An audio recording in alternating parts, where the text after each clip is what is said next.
it's I've been quite busy this weekend putting up this runner bean frame.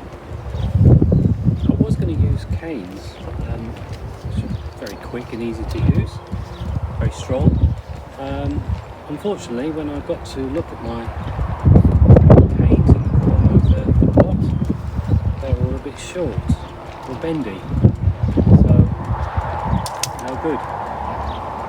So I thought, right, can't go to the DIY stores because they're closed, can't go to the garden centres, they're closed. I looked online and I couldn't believe how expensive canes can be, whether it's because of all the difficult times we're in or just because they're that expensive. But I thought, right, not paying that much. Fortunately, I've got a fairly disused area of the garden, quite wild, and some trees that were throwing up these lovely long sticks.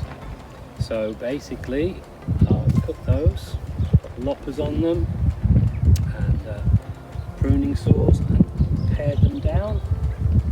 And the end product is 11 of these lovely rustic looking sticks, which are now forming the frame for my runner beans.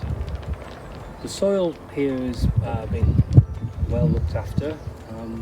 In late winter we put a lot of organic matter down there, so there should be plenty of nutrients and there should be plenty of moisture in the coming season to give the young plants a flying start.